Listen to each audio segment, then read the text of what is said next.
This is the brief on Philippine laws against unlawful detention and expulsion. These laws draw a hard line against state power abuse, outlining exactly when, why, and for how long officials can legally restrict your freedom. First, the basic protections. Public officers absolutely cannot just detain you without legal grounds, like committing a crime, violent insanity, or needing compulsory hospital confinement. They also can't illegally expel you or force a residence change. It's kind of like an abusive landlord trying to illegally evict you, but the landlord is a public official, and the apartment is your chosen city or the entire country. Second, if an arrest is legal, what prevents the state from holding a person indefinitely? Well, there's a ticking clock. Officers must deliver detainees to judicial authorities within mathematically precise timeframes, 12, 18, or 36 hours, depending on the offense's severity. So what happens if authorities get a release order from a judge but just decide to drag their feet? The law actually punishes officers for delaying a release order or its notice. Finally, are there any exceptions to those tight 12 to 36-hour countdowns? Yes. Under the Anti-Terrorism Act of 2020, detention without a warrant skyrockets to 14 days, extendable by another 10. With such a massive window of time, how does the law prevent someone from just disappearing? Through mandatory safeguards.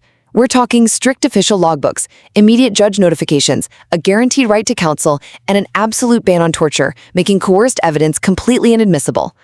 While state power is immense, the law imposes strict legal grounds and heavily monitored countdowns to ensure nobody simply vanishes into the system.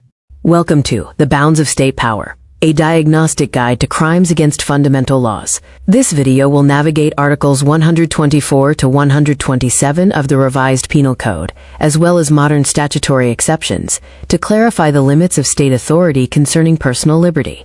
The core crimes we will discuss involve abuses of custody. Article 124 covers arbitrary detention, detaining a person without legal grounds.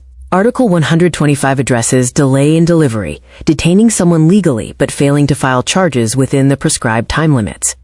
Article 126 is refusing to release or delaying the execution of a prisoner's liberation order. Finally, Article 127 is unauthorized expulsion, forcing a citizen to leave the country or change their residence, with the penalty being prison correctional. The path to arbitrary detention, or Article 124, begins with the apprehension scenarios. If a person is taken into custody without a legal basis, such as a warrant or valid warrantless arrest, the resulting detention is arbitrary and constitutes a crime. Arbitrary detention carries escalating penalties based on the length of the illegal detention. Even a violation of less than half an hour constitutes a crime. Penalties range from arresto mayor to prison correctional for shorter periods, up to reclusion temporal for detention exceeding 6 months. Distinguishing between Article 124 and 125 is crucial. Article 124 has no legal ground for apprehension, and the violation is immediate. Article 125 involves valid legal grounds, but the violation is the failure to deliver the person to judicial authorities within the required time frame. Article 125 establishes the delivery dial, setting time limits based on the severity of the offense. For light penalties, delivery must occur within 12 hours. Correctional penalties require delivery within 18 hours, and afflictive or capital penalties within 36 hours. Once the clock expires, the crime is committed. Under RA 7438, the clock for Article 125 may be paused by a valid waiver. This waiver must be in writing, signed by the arrested person, and executed in the presence of their counsel. Separately, remember the rights during detention: to be informed, to remain silent, to counsel, and the right to family visits. Beyond the Revised Penal Code, the inviolable lines of custody are reinforced by special laws. The Anti-Torture Act penalizes physical, mental, and psychological torture. The Anti-Enforced Disappearance Act penalizes the refusal to acknowledge detention, effectively concealing the person from legal protection. Article 126, the custodial blockade, targets public officers, like wardens, who delay a prisoner's release. This includes delaying the execution of a judicial order or the service of notice. The penalties for delaying release are identical to those in Article 124. The Anti-Terrorism Act, RA 11479, introduces a major procedural chasm. Section 29 bypasses Article 125, allowing for a maximum warrantless detention of 14 days, extendable up to 24 days. This is a significant exception to standard custody laws. Under the ATA, mandatory written notification must be immediately provided to 3 entities: the nearest judge, the Anti-Terrorism Council, and the Commission on Human Rights. Failure to notify any judge results in a penalty of 10 years imprisonment. Section 32 of the ATA mandates the maintenance of a lawful custodial logbook. This public document must detail the detainee's identity, precise temporal tracking of movements, medical status, and visitor logs. Failure to maintain this logbook also results in a 10-year imprisonment penalty. Section 33 of the ATA enforces the absolute prohibition of torture. The use of cruel or inhumane treatment is forbidden, and any evidence obtained from it is inadmissible. Furthermore, the penalty for violations, including 10 years imprisonment, can fall on the head of the unit under the Command Responsibility Doctrine. In summary, use this master checklist to assess lawful custody. Check for legal grounds during apprehension, adhere to the strict timing rules of Article 125 or the ATA, respect interrogation limits and the prohibition of torture, and execute release orders immediately to avoid violating Article 126.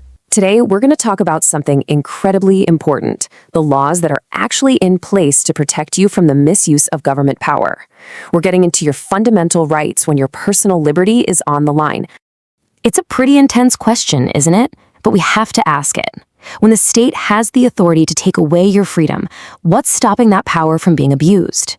Well, the answer is a specific set of rules designed for exactly that. Okay, let's get right into it. The first thing you have to understand is that authority isn't absolute. Law enforcement officers have a job to do, for sure, but they also have to follow the law themselves, especially when it comes to detaining someone. And this isn't just some vague idea. It's a whole section in the country's criminal law. Its entire reason for existing is to define and penalize actions by public officials who step over the line and violate a person's basic rights. So let's talk about that moment someone is detained, because there's a really, really clear line in the sand between a detention that's legal and one that's a crime called arbitrary detention. And the law is surprisingly straightforward about it. Article 124 defines this crime using one powerful phrase: without legal grounds. That's it. What that means is, if an officer detains you, they have to have a legally solid reason to back it up. For a detention to be legally considered arbitrary, you have to check 3 boxes. First, the person doing it has to be a public officer. Simple enough. Second, they actually have to detain someone. And third, and this is the absolute key, the whole thing has to be done without any legal basis. Which, of course, brings us to the most important question of all, right? If this whole crime is about the absence of legal grounds, what in the world are legal grounds? Let's break it down. Okay, the law is super specific here. The absolute gold standard is a warrant of arrest from a judge. Detention is also okay if it happens while a crime is being committed or in some pretty extreme health cases like violent insanity. And then there's the big one, a lawful arrest made without a warrant. And you guessed it, that's where things can get really tricky. And that's really the heart of the matter. Most of these cases, the ones you hear about, they don't involve a warrant. They happen fast, in the heat of the moment, and the law has some very, very strict rules for when an officer is allowed to do that. The law only gives 3 clear situations. First, if you're literally caught in the act, red-handed. Second, if a crime just happened and the officer has direct personal knowledge that points right at the suspect. And third, if the person is a known fugitive who's escaped from prison. That's it. Outside of those 3 things, you need a warrant. End of list. All right, so let's say a lawful warrantless arrest has been made. The officer's job isn't done. In fact, the second that happens, a brand new clock starts ticking, and it ticks fast. This right here is the whole point of Article 125. The police can't just arrest someone and then hold them forever in a cell. They are legally required to bring that person before a judge or a prosecutor within a strict deadline.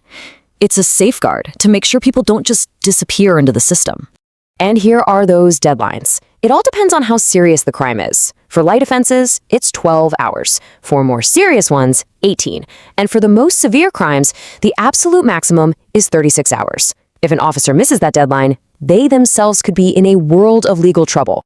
Now, for a very long time, that 12 to 18 36-hour rule was the law of the land. But then, in 2020, a huge exception came along that completely rewrote the rules for a very specific and very controversial set of circumstances. And the difference is just staggering. On one side, you have the standard rule, Article 125, with a max of 36 hours. On the other side, you have the Anti-Terrorism Act. It completely flips the script for people suspected of terrorism, allowing them to be held without a judicial warrant for way, way longer. That's the new number, 14 days. Under the Anti-Terrorism Act, someone suspected of terrorism can be held for up to 14 calendar days before they even see a judge. We're not talking hours anymore, we are talking weeks. And believe it or not, it doesn't even stop there. That 14-day period can be extended for another 10 days. So you're looking at a potential total of 24 days that someone can be detained, all without a judicial warrant of arrest. So with all these timelines in mind, whether we're talking about a few hours or potentially weeks, what protections do you actually have when you're in custody? This is stuff every single person should know. These rights are your shield. They are absolutely non-negotiable. You have the right to know why you're there. You have the right to stay silent. You absolutely have the right to a lawyer, either one you pick or one the state gives you, and you have the right to talk to that lawyer and see your family. These are your safeguards. And the law has other things to say about abuses of power. Article 126 makes it a crime for an officer to drag their feet on releasing a prisoner when a judge has already ordered it. And Article 127 says an official can't just kick you out of the country or force you to move for no legal reason. Okay, now this is a really important legal point, so listen close. If an officer misses that 36-hour deadline, they can be charged with a crime. But, and this is a big but, it doesn't automatically make the original arrest illegal. The officer is on the hook for the delay, but the case against the person they arrested can still move forward. It's a crucial distinction. And all of this brings us to the big, final question that's at the heart of all these laws. When you look at the strict countdowns of Article 125, and then you see the huge exceptions in the Anti-Terrorism Act, you see the core challenge. How do we, as a society, balance the need to keep people safe with the fundamental right to be free? It's something for all of us to think about. So, imagine for a second that a private citizen, just a random person, grabs you off the street. Okay. They throw you into a room, and they lock the door. Right. Well, that's undeniably kidnapping. Exactly. I mean, the crime is violent, it's immediate, and society universally condemns it. Nobody debates that. Yeah, you'd go straight to prison for that. But, and here's the hook for this deep dive, if a police officer or, a mayor or really any agent of the state does the exact same thing for even 30 minutes without a strict legal justification. It's an entirely different legal classification of crime. Yeah. Even though the physical reality for you, the person locked in that room, is identical. Yeah. I mean, the fear, the isolation, the loss of autonomy, it all feels exactly the same. Right, you're still trapped. But the invisible line separating a brutal kidnapping from a legitimate exercise of state authority, it isn't drawn on a map. No, it really isn't. It's drawn in these invisible legal thresholds. It's measured in minutes, in procedural paperwork, and in the strict calibration of constitutional rights. And that invisible line is honestly the most fragile architecture in any society. Yeah, that's a great way to put it. So for everyone listening, welcome to another deep dive. Today, we are dealing with the literal mechanics of human freedom. We really are. We're digging into a pretty dense stack of Philippine penal laws today. Right, specifically Articles 124 through 127 of the Revised Penal Code, alongside several specialized Republic acts. And our mission today is to decode this. Because these texts, they don't just offer, abstract philosophies about liberty. That's not what this is. No, they're super practical. Exactly. They act as this highly sensitive diagnostic machine. They measure the exact moment the state's power to enforce order mutates into, an illegal assault on your fundamental right to just exist in physical space. Okay, so let's unpack this. We have to start the absolute foundation of that architecture. Right, the very beginning. Because before we can even debate the complexities of trial rights or the admissibility of evidence or cross-examination, there's the raw physical point of contact. The arrest. Right. Or, more accurately, the detention. The exact moment an individual physically encounters the power of the state. And the sources start us off with Article 124 of the Revised Penal Code, which defines the crime of arbitrary detention. Arbitrary detention. Okay, so what exactly makes it arbitrary? Well, it's a crime committed specifically by a public officer or employee who detains a person, and this is the key phrase, without legal grounds. Without legal grounds. That phrase carries so much weight, doesn't it? It carries the entire weight of the Constitution, honestly. It is the ultimate boundary wall. And what's brilliant about the construction of Article 124, at least in our sources, is how the law scales its punishment. It refuses to treat arbitrary detention as just a single monolithic offense. Oh, right. It doesn't just say, you did this, here's your flat 10-year sentence. Exactly. Instead, the law literally weighs the gravity of the public officer's crime against the exact duration of the illegal detention. It's like a sliding scale of stolen time. That's a perfect analogy. So let's look at the mathematical precision in these sources, because it's fascinating. The state is literally weighing stolen time against penal severity across 4 distinct tiers. Right. Let's walk through them. So the first tier, if the illegal detention hasn't exceeded 3 days, the penalty ranges from what the law calls arresto mayor in its maximum period to prison correctional in its minimum period. Which sounds like archaic Spanish. It does. So we need to define those terms for you, the listener, because they represent real months and years of a public officer's life. Yeah, they're not just fancy legal words. So arresto mayor generally means imprisonment from 1 month and 1 day up to 6 months. Yeah. And then prison correctional steps it up. That's from 6 months and 1 day up to 6 years. Wow. So even for a detention of under 72 hours, an offending officer is facing serious jail time. Right. The state is essentially recognizing that stealing even a day of someone's life is a profound violation. Yeah. But then it escalates dramatically. Let's say that detention continues for more than 3 days, but not more than 15 days. The second tier. Exactly. The penalty jumps firmly into prison correctional in its medium and maximum periods. So holding someone illegally for like 2 weeks, that isn't just a procedural blunder anymore. No, absolutely not. It's considered a sustained, deliberate deprivation of liberty. And the law punishes that heavily. Okay, so then we hit the third tier. Right, which is detention continuing for more than 15 days, but not more than 6 months. That's a long time to be locked up. It is. And for that, the offending officer faces prison mayor, which means a mandatory prison sentence ranging from 6 years and 1 day up to 12 years. Wait, really? Up to 12 years? Yes. The offending officer literally loses a decade of their own freedom for stealing a few months of yours. The symmetry there is striking. The longer the state steals your freedom, the harder the system hits the agent of the state back. And then there's the final tier. Right. The absolute extreme. What happens if the detention exceeds 6 months? Then the penalty hits reclusion temporal. Which is bad. Which is a devastating category of imprisonment. We're talking 12 years and 1 day up to 20 years. Wow. Up to 20 years in prison. Yeah. But, look closer at those tiers for a second. We just analyzed the maximum times, right? 3 days, 15 days, 6 months. Right. Notice what the law deliberately omits. A minimum. Exactly. There's no minimum time limit. Oh, wow. So there's no, threshold you have to cross before an illegal detention officially becomes a crime? None at all. And the historical jurisprudence surrounding this is amazing because it proves how fiercely the courts protect physical liberty. The source notes actually cite historical cases where the courts recognized and punished arbitrary detention for a period of less than half an hour. Less than 30 minutes. Yes.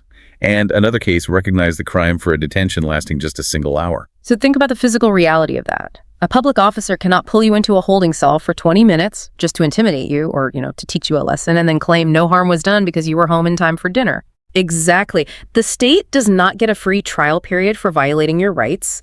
The legal mechanism is triggered the absolute second that cell door shuts without a legal ground. The crime is consummated instantly. Instantly. The amount of time you spend inside only dictates how long the officer will eventually spend in prison, not whether a crime occurred. Okay, that forces us to confront the core of the issue.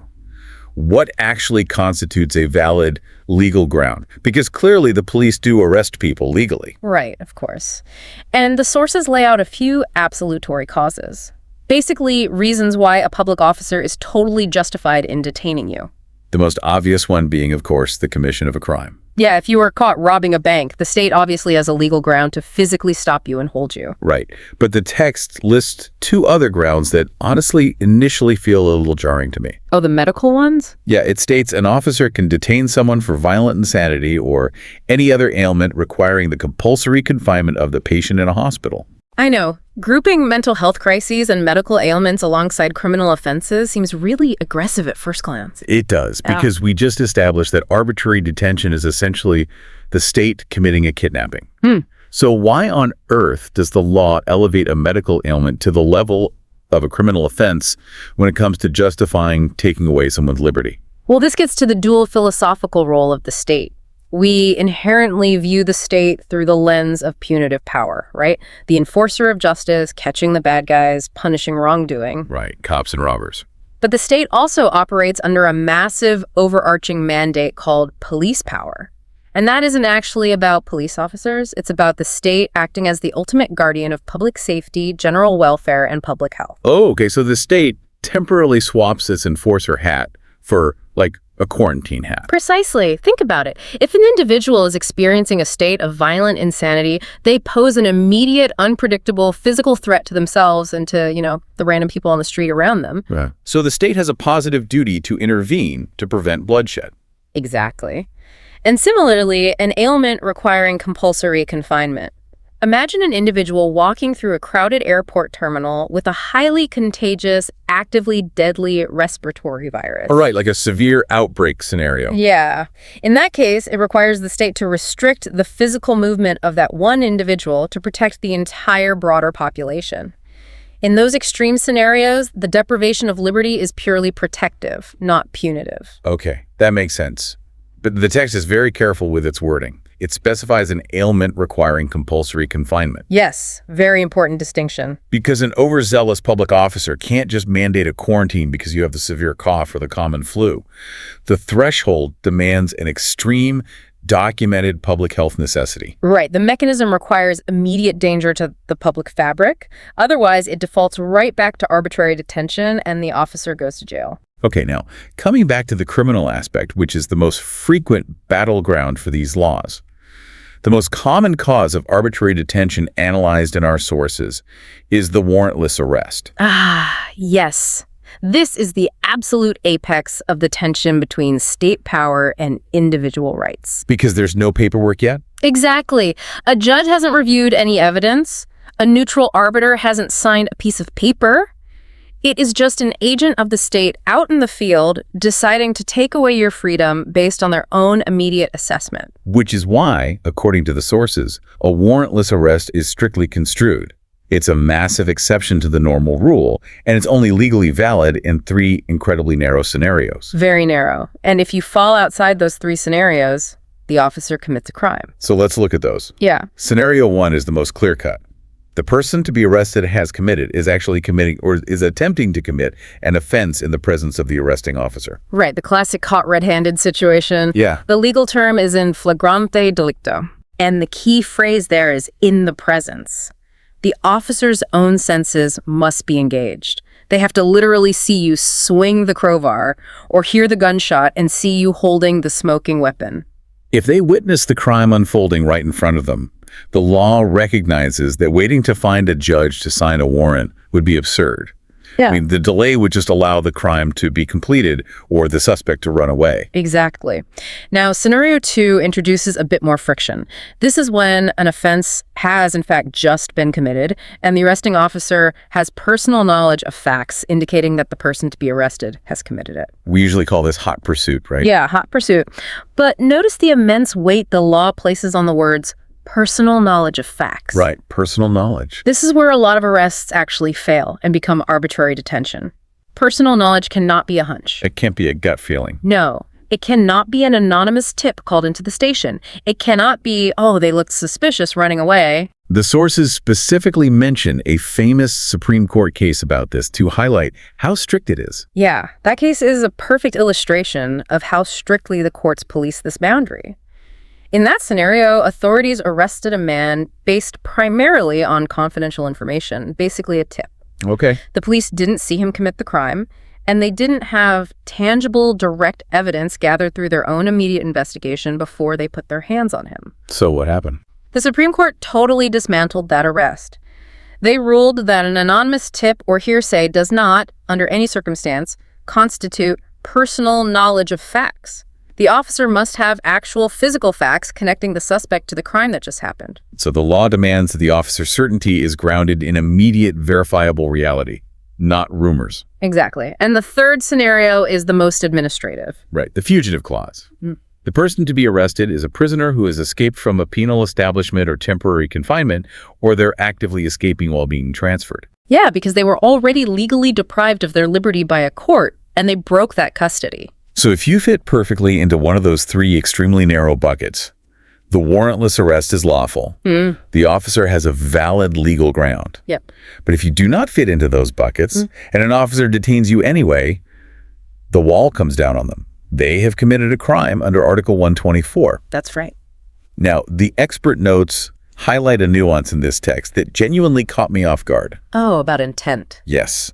When we think of arbitrary detention, we picture a corrupt, malicious cop intentionally locking up a political rival or a personal enemy, like a movie villain. Sure, we imagine bad faith. But the jurisprudence implies something much more sweeping. This crime can be committed merely through negligence or imprudence. This is huge. Malicious intent, the deliberate evil desire to unlawfully lock someone up, isn't strictly required for an officer to face years in prison. Wait, really think about the practical reality of that. An officer works a 14-hour shift. They are completely exhausted. They grab a suspect based on a warrant, but because they're so tired, they misread the name on the file. Or they fail to properly verify if the warrant was actually recalled by the judge 2 days ago. Right, and they lock the person up. They weren't trying to be evil. They were just sloppy. And under Article 124, that sloppiness is a crime. Failing to verify the legal grounds is enough to trigger the penalty. Wow. Because ignorance, carelessness, or administrative fatigue are not valid excuses when you are dealing with a citizen's fundamental physical liberty. The law demands absolute precision from those who wield state power. It's like if a normal citizen is negligent and causes a car accident, they face civil liability. They pay a fine or get sued. Right. But if a police officer is negligent and causes the loss of someone's freedom, they face criminal liability. The standard of care is astronomically higher.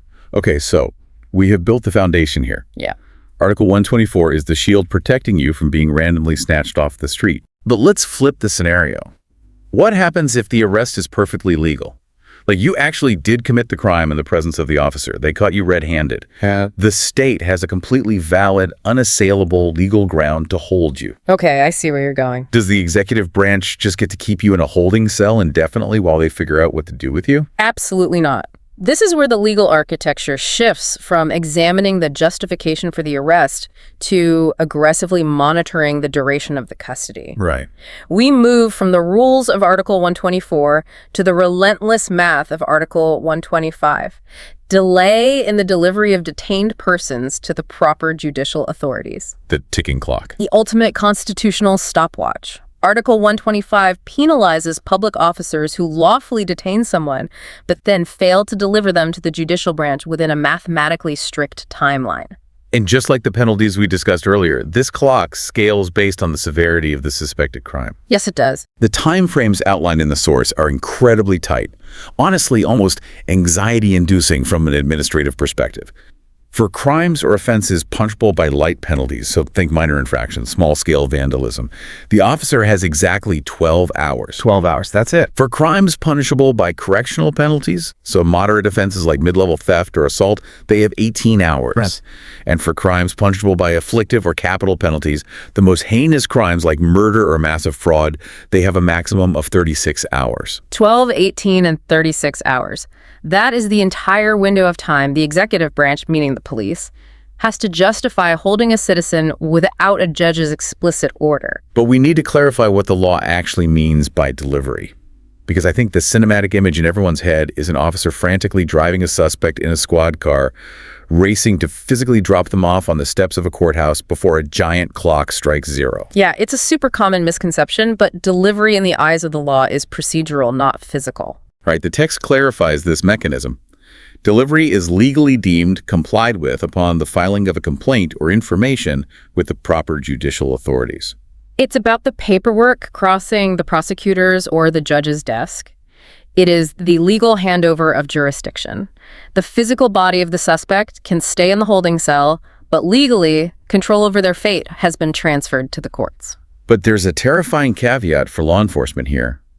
Illegality of detention is not cured by the filing of information in court if it's done late. Exactly. Let's say you're suspected of a major crime. The police have 36 hours, but they hold you for 40 hours while they try to get a confession out of you. Okay. And then they finally file the paperwork.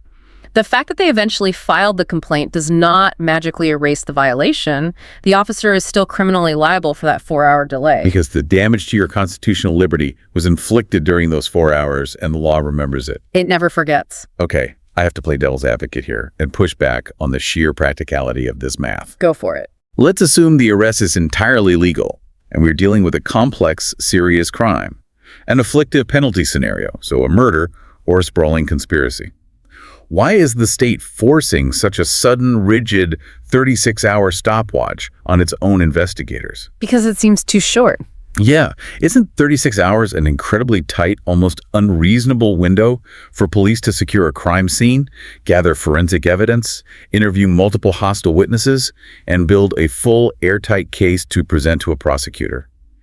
It feels like this law is heavily biased against law enforcement doing a thorough job. If you view it purely through the lens of police efficiency, you're right, it does seem unreasonable. But you have to view it through the lens of constitutional architecture. Okay, explain that. The rationale, as explored in the historical cases mentioned in our text, is that this clock isn't about police efficiency. It is the ultimate check on executive power. How does a 36-hour clock check executive power?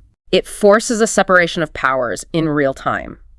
Think about the branches of government. The police, the arresting officers, belong to the executive branch. Their mandate is to enforce the law and apprehend suspects. Right. But it is exclusively the judicial branch, the courts, that has the constitutional authority to determine guilt and legally sanction the long-term deprivation of a citizen's liberty. So if the police could arrest you legally, but then hold you in a cell indefinitely for weeks, while they supposedly built a case, they would essentially be usurping the power of the courts. they would become the judge, the jury, and the jailer all at once. They could lock away anyone they deem suspicious without ever having to prove it to a neutral party. Precisely. The 12, 18, and 36-hour clocks force the executive branch to immediately hand over jurisdiction. The law is essentially screaming at the police, you had enough immediate probable cause to physically tackle this person and put them in handcuffs. Now you have a maximum of 36 hours to formalize that evidence and prove to a judge that you have a valid legal reason to keep them. It entirely prevents fishing expeditions, where the state locks someone up just to see what kind of dirt they can dig up while the suspect rots in a cell. That totally reframes the entire concept. It's not a timer on an investigation. It's a forced handover of constitutional power. Exactly. Now, the sources do note exceptions to this ticking clock. For instance, the 12, 18, and 36-hour limits do not apply if the arrest is made by virtue of a judicial warrant. Because in that specific scenario, the constitutional handover has already happened in reverse. Right. Yeah. A judge has already reviewed the evidence, agreed with the police, and signed a warrant ordering the arrest. The judicial branch has proactively authorized the deprivation of liberty, so there's no constitutional crisis requiring the police to rush back to the judge within 36 hours to ask for permission they already hold. That makes total sense. Now, the text also introduces an interesting mechanism under Republic Act number 7438. A suspect can actually waive this right. Yes, they can. They can voluntarily pause the ticking clock and agree to stay in executive custody longer.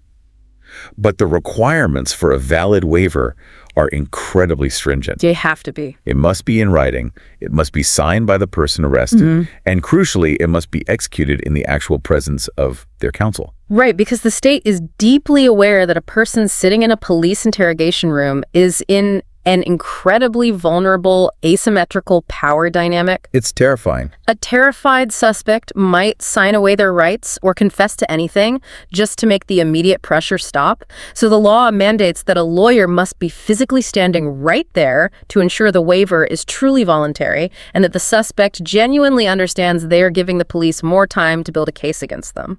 But, an airtight 36-hour limit on the outside doesn't mean much if the inside of that holding cell is a nightmare. I mean, the clock is ticking, but what is the physical reality for the person sitting on that concrete bench? That is the dark side of this. And this brings us to the actual conditions of custody.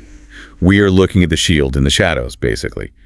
Detainee rights under Republic Acts 7438, 9745, and 10353. These are the laws that govern the physical, psychological, and legal reality of surviving state custody. They are specifically designed to pierce the isolation of a detention facility. Let's break them down.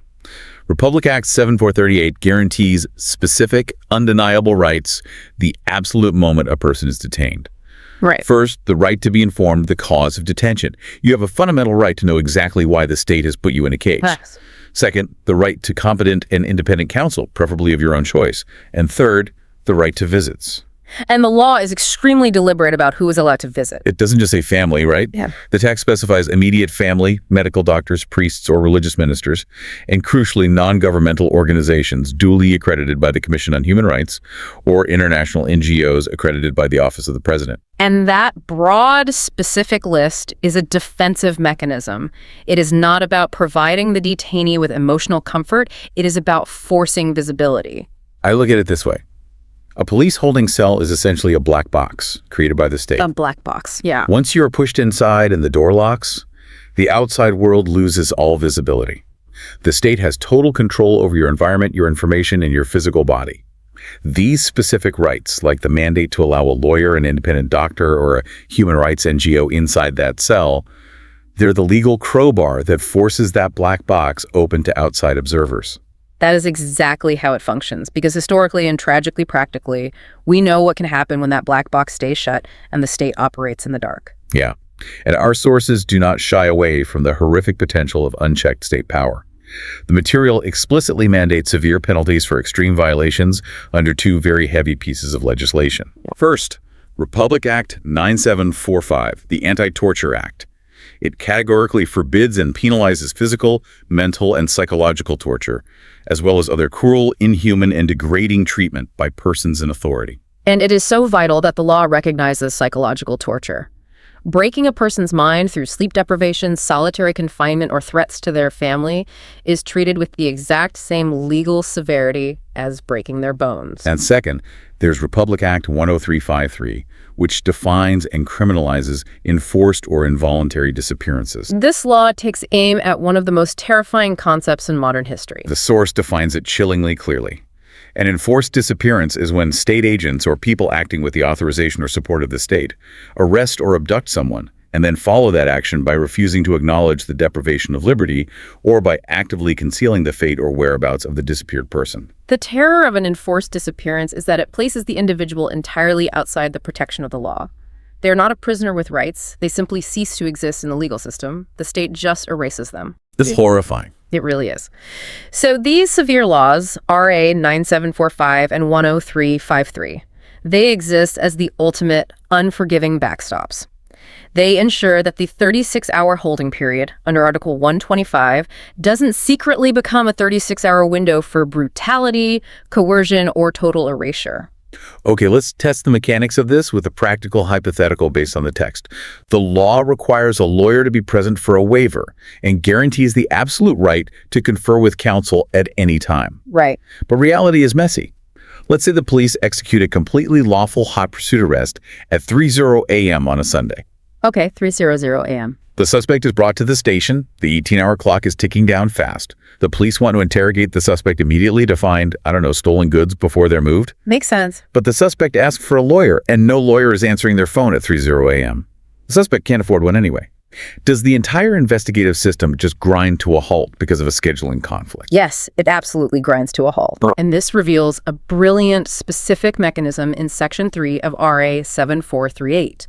The law states clearly that in the absolute absence of a lawyer, no custodial investigation shall be conducted. Wow. So the police, with a perfectly legal arrest and a ticking clock, just have to sit there and stare at the suspect in silence. Essentially, yes. The suspected person can only be detained by the investigating officer while the Article 125 clock bleeds out. If the police want to interrogate you, if they want to ask you a single substantive question about the crime to build their case, they must provide you with competent and independent counsel. No exceptions. None. If they cannot find one, or if you ask for one and they aren't available yet, the interrogations simply cannot happen. Any confession obtained during that time without a lawyer is instantly inadmissible. So the state inherently prefers the silence of the suspect over the risk of an unrepresented, potentially coerced interrogation. Right. And the law actively penalizes officers who try to circumvent this. RA 7438 prescribes specific prison sentences for officers who fail to inform a person of their right to remain silent and have counsel. There are harsh penalties for obstructing or preventing a lawyer, a doctor, or a priest from visiting and conferring privately with the detainee at any hour of the day or night. This system creates an aggressive, protective web around the detainee, demanding transparency and legal representation every step of the way, all while that 36-hour stopwatch relentlessly ticks down to zero. It does. It's a mathematically precise system. The system is rigid. 12, 18, 36 hours. The rules apply to everyone, everywhere, all the time. Until they don't. Exactly. Right. Until they don't. Because we have spent this entire time establishing the unyielding math of physical liberty. But our sources introduce a massive disruptive element, the sole scenario in Philippine law powerful enough to completely shatter this fundamental equation. We're looking at the Anti-Terrorism Act of 2020, Republic Act 1179. And before we analyze the mechanics of this act, we really need to acknowledge the reality of the text we are looking at. Yes, absolutely. The Anti-Terrorism Act of 2020 is one of the most highly debated, politically charged pieces of legislation in recent history. It has triggered massive public protests, intense legal challenges at the Supreme Court, and deeply polarized opinions. So our analysis today is not going to take a side. Nope, not at all. We are not here to endorse the necessity of the law, nor are we here to condemn its potential for overreach. We are going to neutrally pull apart the exact legal mechanisms, the shifts in procedure, and the intended architectural trade-offs exactly as they are written in the source text. Right, because we need to understand how a state legally re-engineers the boundaries of its own power when it faces what it defines as an existential threat. Exactly. So let's look at the actual text of Section 29 of RA 11479. This section absolutely obliterates the Article 125 clock we just spent so much time understanding. It replaces the entire paradigm of time and jurisdiction. According to the source, law enforcement or military personnel who are authorized in writing by the Anti-Terrorism Council can take custody of a person suspected of committing terrorist acts without a judicial warrant. And they can deliver that suspected person to the judicial authority within a period of 14 calendar days. 14 days. We just spent 20 minutes analyzing how 36 hours was the absolute constitutional maximum for the most heinous capital crimes like murder. The Anti-Terrorism Act shifts that limit to 336 hours. And it doesn't stop there. The text states that this period of detention may be extended to a maximum period of an additional 10 calendar days if very specific conditions are met. Wait, another 10 days? Yes. Those conditions being, if further detention is necessary to preserve evidence related to terrorism, to complete the investigation, or to prevent the commission of another terrorist act, and this extension is contingent on the investigation being conducted properly and without delay. So we are looking at a potential total of 24 days of warrantless detention. 24 days. Moving from a 36-hour limit to a 24-day limit is a fundamental rewiring of the state's relationship with liberty. It's like switching from a 100-meter sprint to a marathon. The executive branch is giving itself an incredibly long runway to hold a citizen without ever having to prove to a judge that they have a valid reason to do so. It is an unprecedented expansion of executive power within this legal framework. But the text doesn't just grant this power blindly. To balance this massive expansion, the law introduces what we might call rigorous bureaucratic friction. It builds an oversight machine around the detention. Exactly. The text reveals a system designed to heavily and constantly monitor this extended custody. Section 29 mandates that immediately after taking custody of a suspected terrorist, the detaining officer must notify in writing the judge of the court and nearest the place of arrest. So they can't just hold the person in secret. No, the written notice has to detail the exact time, date, and manner of arrest, the specific physical location of the suspect, and their current physical and mental condition. And they have to furnish copies of this exhaustive notice to the Anti-Terrorism Council and the Commission on Human Rights. But the real friction, the absolute core of the oversight mechanism meant to prevent the black box from closing during those 24 days, is found in Section 32. the official custodial logbook. This part of the source material is incredibly granular. It really is. The law requires the detaining facility to keep a securely and orderly maintained official logbook. And it legally declares this logbook a public document, which means it is open for inspection by the detainee's lawyer, family, or physician at any time of the day or night. Let's visualize the physical reality of this logbook, because the law demands 14 specific data points for every single person held under this act.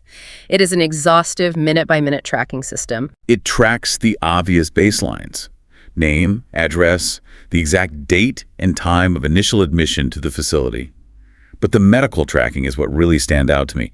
The logbook must record the name and address of the physician who physically and medically examined the suspect upon admission, and detail the exact state of their health at that moment. They are forcing the creation of an independent medical baseline the second the suspect crosses the threshold. If they arrive without bruises, it is documented. Then we get into the tracking of the suspect's physical movement. The logbook must record the date and exact time of each removal of the detained person from their cell for interrogation or for any other purpose whatsoever.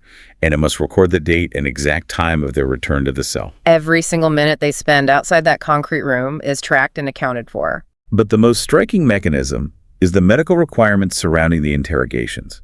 The logbook must record the name and address of the physician who physically and medically examined the suspect after each and every interrogation. And it must contain a summary of the physical and medical findings after each of those sessions. The state gets 24 days, yes, but in exchange, the law forces the state to wear the legal equivalent of a body camera that cannot be turned off. The level of documentary burden placed on the detaining facility is staggering.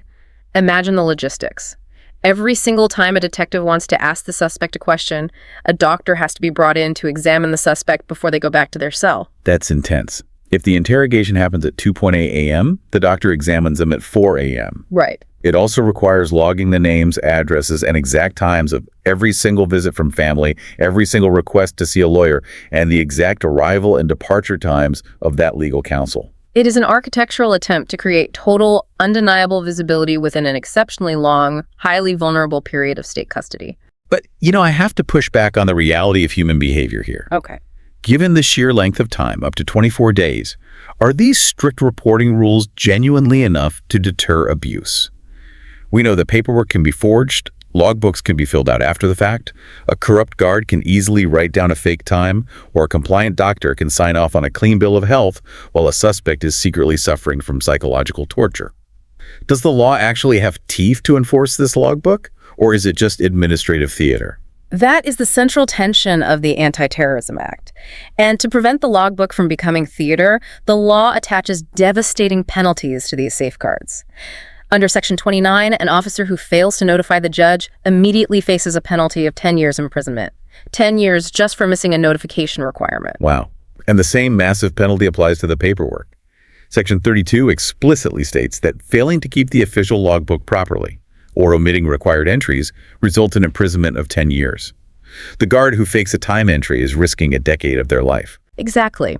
But the ultimate safeguard, the deepest deterrent built into the text to prevent coercion during those 24 days, is found in Section 33. This section reaffirms the absolute prohibition of torture under the Anti-Torture Act of 2009. And it states, unequivocally, that any evidence obtained from a detained person resulting from torture or cruel, inhumane treatment is, in its entirety, inadmissible. It cannot be used as evidence in any judicial, quasi-judicial, legislative, or administrative proceeding whatsoever. So the state gets more time, yes. But the burden of proving the absolute integrity of that custody becomes monumental. If the logbook is missing a single entry, if there are gaps in the required medical examinations, if there is any hint that the extended timeline was used to psychologically break or coerce the suspect, the entire case could legally collapse in court. The law attempts to engineer a scenario where the cost of abusing the extended detention period is vastly higher than the value of whatever intelligence or confession might be gained from it. It is a massive high-wire act of legal engineering, balancing existential threats against fundamental liberties. It really is. So we have walked the entire timeline. We examined the initial physical encounter and the strict grounds for arbitrary detention under Article 124. We watched the relentless 36-hour clock tick down under Article 125.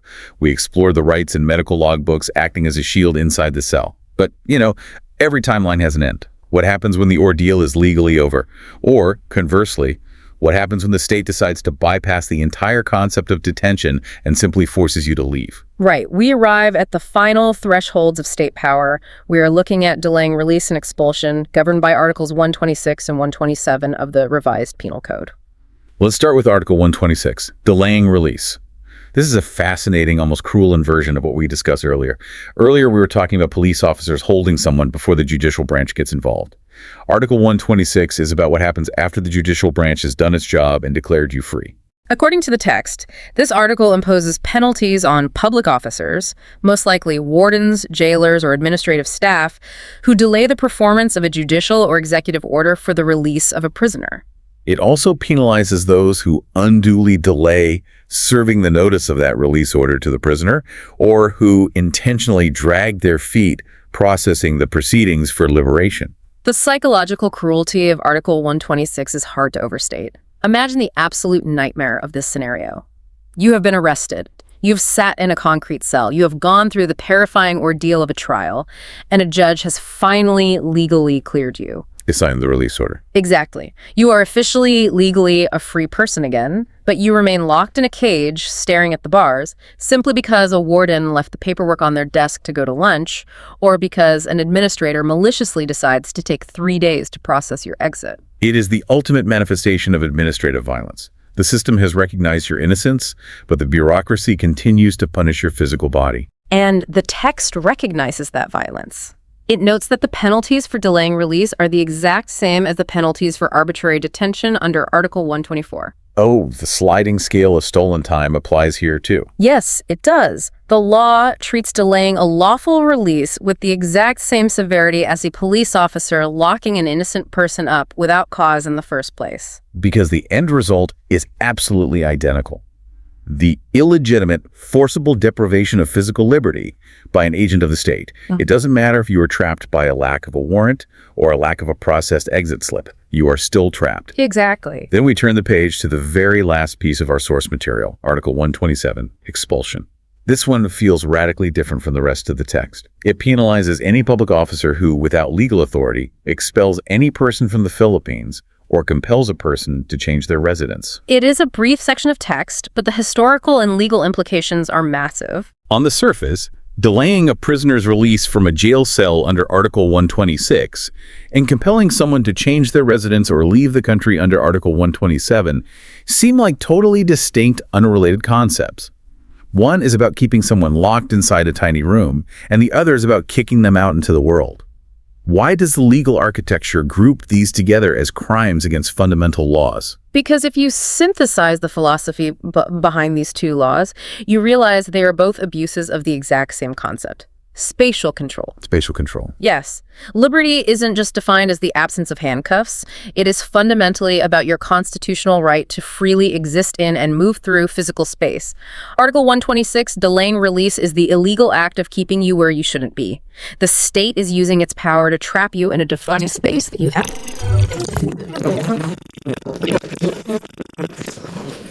Legal act of forcing you out of where you have a legal right to be.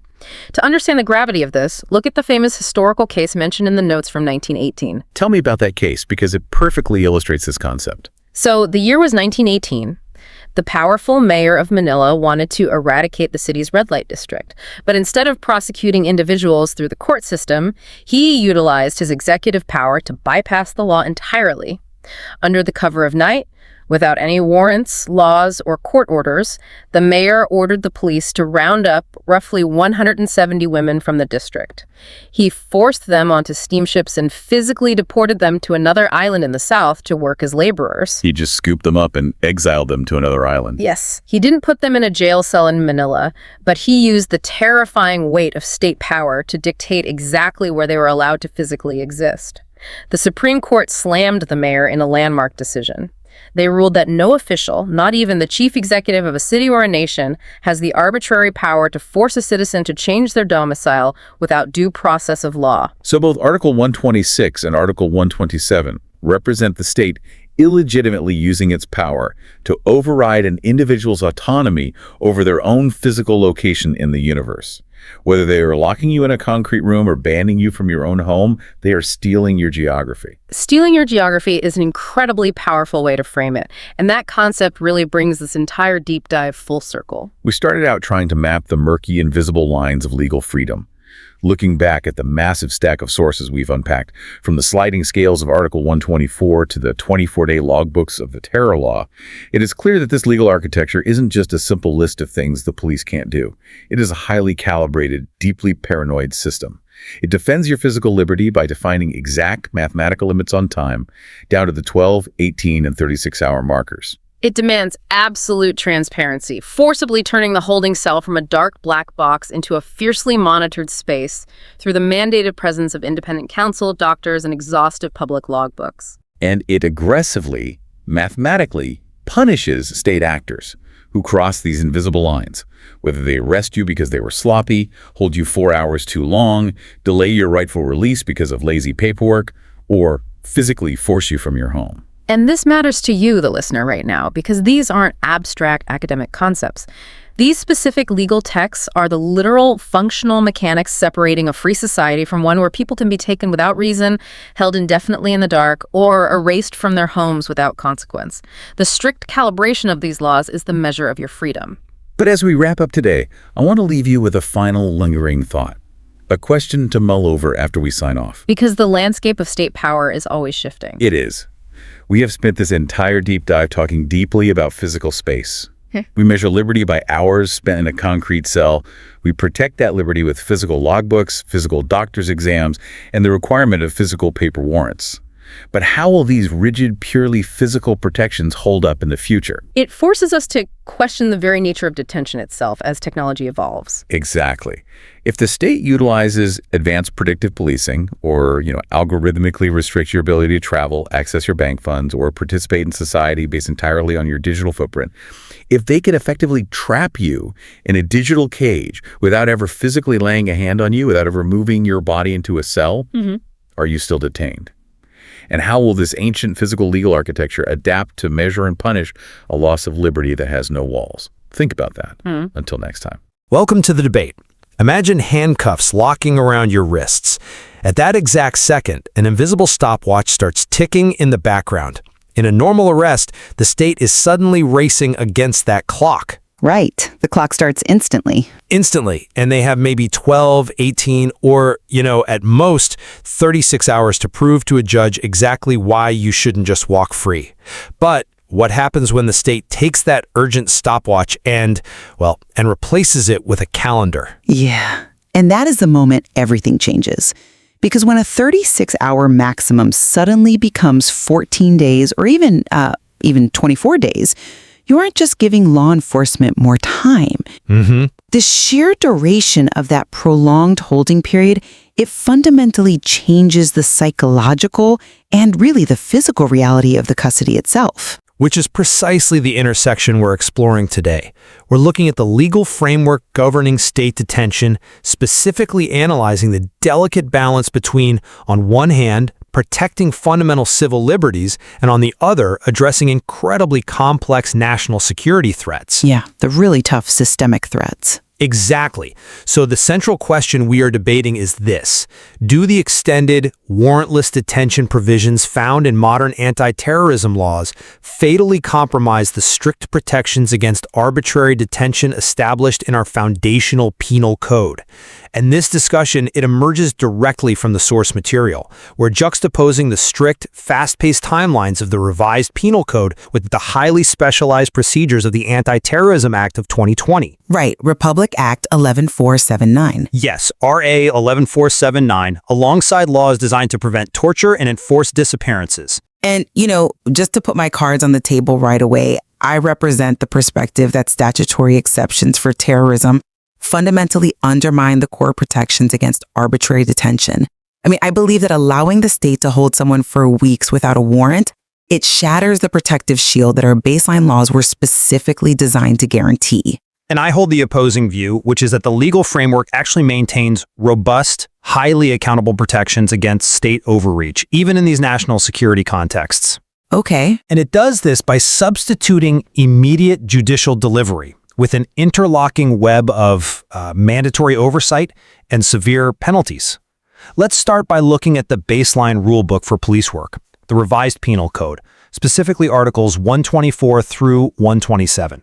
If you look closely at these rules, the law constructs what is basically an impenetrable wall of accountability around public officers. The penalties for arbitrary detention, they aren't just a slap on the wrist, they are severe and they escalate rapidly. Well, they do on paper. But in practice too. I mean, if an officer holds someone illegally for just 3 days, they face real jail time, what the law calls arresto minor, which can mean over a month in a cell. Right. And if they hold a suspect illegally for more than 6 months, the penalty leaps to reclusion temporelle. We are talking about decades in prison for the offending officer. The law even penalizes an officer for merely delaying the release of a prisoner who has served their time. Sure, the baseline is strict. So my position is that when we introduce the Anti-Terrorism Act, the state does not suddenly get to operate in the dark. Yes, the timeline is extended significantly, but the law requires incredibly precise documentation, immediate notifications, and imposes a severe 10-year prison penalty on officers who violate detainee rights. So the legal baseline remains profoundly protective. I hear that structural argument, I do, but I come at it from a completely different way. The core philosophy of the Foundational Penal Code, specifically Article 125, is mathematically precise for a reason. It mandates delivering a detained person to judicial authorities within 12, 18, or 36 hours based on the severity of the suspected crime. If it's a minor offense, 12 hours. If it's a serious crime, like murder, 36 hours maximum. Right. That philosophy is completely shattered by Section 29 of the Anti-Terrorism Act. I mean, allowing law enforcement or military personnel to detain a suspect without a judicial warrant for 14 calendar days, which, by the way, can be extended by another 10 days for a total of 24 days. It creates an environment that is ripe for the exact abuses those original fast-paced limits sought to prevent. I get the philosophy behind that. I really do. Because procedural safeguards written on paper do very little to mitigate the immense danger of institutionalizing almost a month of extrajudicial custody. Okay, but let's look at why these specific numbers, the 12, 18, 36 hours, actually exist in the real world, and why the math has to change for terrorism. Article 125 links the time allowed to the gravity of the offense, but it also links to the nature of the evidence. Right. And we have to understand the mechanism of why warrantless arrests are even allowed in the first place. Exactly. Under standard rules of criminal procedure, a warrantless arrest is an absolute exception to the rule. A judge is supposed to issue a warrant. The police can only arrest someone without one if they literally catch them red-handed in the act, or, if a crime just happened and the officer has personal knowledge of the facts. In those high adrenaline moments, the police officer is making a split-second quasi-judicial determination. They're essentially borrowing the judge's power. So the 36-hour limit recognizes that the officer is fallible, so it demands that the officer immediately return that borrowed power to a proper judicial authority to verify why a human being is in a cage. Expanding this window to 24 days strips the judiciary of its vital, immediate role in checking the police's work. I see why you think that, but let me give you a different perspective on what those 24 days actually look like. We have to look at the nature of the crime being investigated. Think of standard criminal procedure like emergency room triage. Okay, ER triage? Yeah. In the ER, if someone comes in with a gunshot wound from a robbery, the evidence is immediate. You have the weapon, the victim, the specific location. You treat it, process it, and hand the case to a judge within 36 hours. Anti-terrorism investigations, however, are not ER visits. They are like the intensive care unit. Right, but The patient is suffering from a systemic, complex disease. The stay is longer because the complexity of dismantling a terror network spans international borders. It involves deep digital encryption, massive sleeper cell conspiracies. Unlocking an offshore crypto account funding a terror cell takes weeks, not hours. The 24-day hold is the ICU bed, but because the stay is longer, the mandatory monitoring is actually much more rigorous. it's an interesting way to frame it, but An ICU is designed to heal you. A 24-day stint in a military camp is designed to extract information and build a case against you. But Section 29 doesn't just lock the door and throw away the key. It explicitly requires the detaining officer to immediately notify the nearest judge in writing of the exact time, date, and manner of the arrest, the location of the detainee, and their physical and mental condition. Right, but... And they can't just tell the judge. They must furnish copies of this notice to the Anti-Terrorism Council and the Commission on Human Rights. It is not an unmonitored black hole where the judiciary is blinded. Well, I will concede that notifying the Commission on Human Rights is a good step. But let's talk about the physical and psychological reality of the detainee during this extended timeline. Because you're describing the paperwork, but I want to talk about the human being in the cell. Okay. Since the period is so much longer, how does the framework actually guarantee the individual doesn't just vanish into the system? We have to look at the Anti-Enforced Disappearance Act. Sure. That law defines a disappearance as state agents depriving someone of liberty, followed by a refusal to acknowledge the detention, placing the person entirely outside the protection of the law.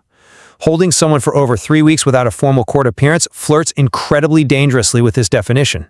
I'm sorry, but I just don't buy that. Let me tell you why. The state isn't refusing to acknowledge the detention. As we just established, the Anti-Terrorism Act forces the state to actively broadcast the detention to a judge and human rights watchdogs immediately. By definition, that is the exact opposite of a disappearance. Yes, on paper, they broadcast it. But practically speaking, if I'm held in a military camp, relying entirely on the detaining facility's internal compliance is a massive vulnerability. Logbooks can be falsified, written notices can conveniently be delayed in the mail, and we need to unpack the psychology of what 24 days of darkness actually does to a person. But they aren't in darkness. When you keep a suspect isolated for that long, away from the public eye, away from the open courtroom, they lose their sense of time. The fluorescent lights blur the days together. You create the exact environmental conditions for the psychological coercion prohibited under the Anti-Torture Act. The history of state detention globally tells us that darkness breeds abuse, and 24 days without standing before a judge is a profoundly long period of darkness. Now, if you're listening to this, you're probably thinking exactly what my co-host is thinking. A logbook. Who cares about a logbook? The police can just forge it. And you'd be right to worry about that, if the logbook was just a notebook sitting on a warden's desk. But I'm not convinced by that line of reasoning, because you're treating these custodial safeguards as mere suggestions rather than highly engineered legal mandates. Well, they're enforced by the people holding the pen. Let's look at the mechanism of the custodial logbook under Section 32 of the Anti-Terrorism Act. The law explicitly declares this logbook a public document. It is open to scrutiny by the detainees' lawyers and family members up to their first cousins. Right. Meaning the state can't just limit your visitors to immediate family to keep you isolated, and they can check it at any time of the day or night. But a pen can write whatever time the officer wants it to write. I mean, if an interrogation happens at 3 a.m., the officer can just log it as 9 a.m. That's where the intersection of legal and medical disciplines comes in. Think about how hard it is to hide physical or psychological abuse when an independent, outside doctor has to physically examine the suspect. The law requires the name and address of the physician who examines the suspect medically before and after every single interrogation. Right, medical exams. A summary of medical findings must be logged the minute the interrogation door closes and the minute it opens again. How can a facility easily falsify records when external medical professionals are constantly verifying the detainee's state of health under penalty of perjury? And crucially, failing to keep this exact highly detailed logbook carries an automatic 10-year prison penalty for the law enforcement unit. The framework recognizes the exact psychological risks you're talking about, and it engineers a bureaucratic and medical straitjacket around the detaining officers to prevent it. That assumes the medical professionals are entirely independent and not intimidated by the military or police apparatus holding the suspect. They're independent doctors. Even so, a doctor brought into a secure military facility is under pressure too. But let's accept the logbook for a moment and pivot to the legal shield that is absolutely necessary to activate any of these physical protections, which is the right to independent counsel. The foundational rights of a person under custodial investigation dictate that rights cannot be waived except in writing and only in the presence of a lawyer. Yes, exactly. But a person held in military or law enforcement custody for up to 24 days is under immense compounding coercive pressure. The law says the logbook is available for inspection, but it includes the phrase subject to reasonable restrictions by the custodial facility. That phrase, reasonable restrictions, is a massive loophole. I don't think it's a loophole. It creates a mechanism for authorities to delay, obstruct, or dictate the exact terms of access to legal representation and family members. That's an interesting point, though I would frame it differently. You make it sound as if the law passively allows a lawyer to visit only if the terrified detainee manages to somehow find one from inside their cell. But that's not how the mechanism works. The law places a proactive, non-negotiable duty on the state itself. The moment a person is apprehended, they must be informed of their rights. Right. If the suspect cannot afford a lawyer, the arresting officer must immediately contact the Free Legal Assistance Unit of the Integrated Bar or the Public Attorney's Office, the PAO. And it becomes a statutory duty of those independent public attorneys to immediately visit the detained person. The burden of initiating legal counsel is placed squarely on the shoulders of the arresting officer. If they don't make that call, they are breaking the law. But we have to look at how these elements interact over time. Under the standard 36-hour rule of the Revised Penal Code, if you don't deliver the person to a judge, you are committing a crime. The ticking clock is your lawyer's best friend. Under the Anti-Terrorism Act, you have up to 24 days. Let's say the public attorney's office is contacted. The lawyer visits. They check the logbook, they talk to the suspect in a facility controlled entirely by the state. Then the lawyer leaves to build the case. But the detainee remains for 3 more weeks. The Anti-Torture Act explicitly defines and prohibits both physical and psychological torture. Which strengthens the protection. Yes, and the anti-terrorism law backs this up, stating that any evidence obtained through cruel treatment is entirely inadmissible in court.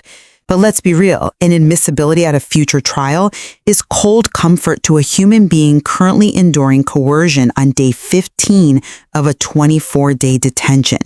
The structural reality of prolonged custody inherently pressures a suspect to confess, simply to make the detention stop. A 36-hour window physically cannot generate that kind of despair. That's a compelling argument. But have you considered the mechanism of institutional accountability the law deploys to prevent that exact despair? The framework anticipates the vulnerability of a 24-day hold and counters it with command responsibility. Section 31 provides a 10-year penalty for violating the rights of a detainee. Right. But here is the brilliant part. Unless the specific officer who violated the rights is duly identified, that 10-year penalty falls squarely on the head of the law enforcement unit or military unit having custody of the detainee. Think about how that changes the culture of a police precinct or a military camp. It changes the liability, sure. They face a decade in prison if a detainee under their roof is denied counsel or if the medical logbook isn't meticulously maintained. Rational actors within a command structure will enforce compliance precisely because their own liberty is on the line. The captain is going to watch the junior interrogators like a hawk because the captain doesn't want to lose 10 years of their life. I will concede that a 10-year penalty for the commanding officer is a massive deterrent on paper. That is a heavy hammer. But my concern is about the visibility required to actually swing that hammer. Proving command liability in a closed detention setting is historically, notoriously difficult. The reason the drafters of the original penal code were so strict with their 12, 18, and 36-hour timelines is because they understood a fundamental truth. State power is most dangerous when it operates out of sight. A judge sitting in a public courtroom is the ultimate disinfectant. By replacing the immediacy of a judge with a web of internal notifications, sporadic attorney visits, and medical logbooks, we are transitioning from a system that relies on physical public judicial delivery to a system that relies on paperwork generated by the very institution holding the prisoner. It fundamentally alters the power dynamic between the citizen and the state, tilting it heavily in favor of the state. We've covered a tremendous amount of ground here today, dissecting the precise mechanics of how the state attempts to balance freedom and security. So, to summarize my position in light of our discussion, the legal framework we've examined is practically and rigorously structured. It establishes strict punitive boundaries against standard arbitrary detention through the Revised Penal Code, ensuring everyday police work is bound by swift 12, 18, or 36-hour limits. Right. At the same time, it realistically accommodates the unprecedented systemic complexities of modern terrorism. And it achieves this not by abandoning human rights, but by substituting immediate judicial delivery with a highly engineered web of safeguards between mandatory notifications to human rights commissions, external medical oversight before and after every single interrogation, mandated public attorney involvement, and uncompromising penalties anchored in command responsibility. The state is held strictly accountable for every single extended hour. And to summarize my perspective, statutory exceptions cast a very long and potentially dangerous shadow over our foundational laws. Despite the impressive array of written mechanisms we've discussed, the public logbooks, the doctors, the written notifications, the core reality remains unchanged. Allowing the state to detain individuals without judicial warrants for up to 24 days fundamentally alters the power dynamic. It creates a closed, coercive environment that naturally breeds vulnerabilities. The sheer psychological weight of almost a month in custody is the exact vulnerability that the original fast-paced delivery limits were specifically designed to prevent. A right on paper is only as strong as the environment in which it is exercised, and 24 days in military custody degrades the environment required for true liberty. Despite our different lenses and the tension between these perspectives, I think there is a clear point of convergence here. Both of our views acknowledge that the source material reveals a legal system that takes the deprivation of liberty incredibly seriously. Whether we are discussing standard arbitrary detention or violating a suspected terrorist's rights, the mechanisms discussed are universally backed by severe, life-altering prison sentences for the public officers involved. The law clearly does not take state overreach lightly. I completely agree with that. The text of the law across all these statutes clearly demonstrates a legislative recognition of the immense, terrifying power the state wields when it takes a person into custody.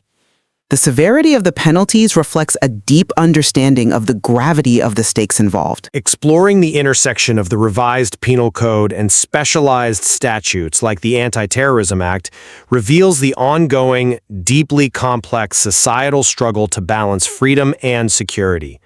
There is so much more to explore in the exact phrasing, the jurisprudence, and the real-world application of these laws. We leave it to you, the listener, to weigh the mechanisms we've unpacked today and decide if the modern safeguards are truly sufficient to protect the fundamental rights of the accused in an increasingly complex world. Because ultimately, whether it runs for 36 hours or 24 days, the clock is always ticking. A clock that measures the most precious commodity a legal system can guarantee: liberty. Until next time.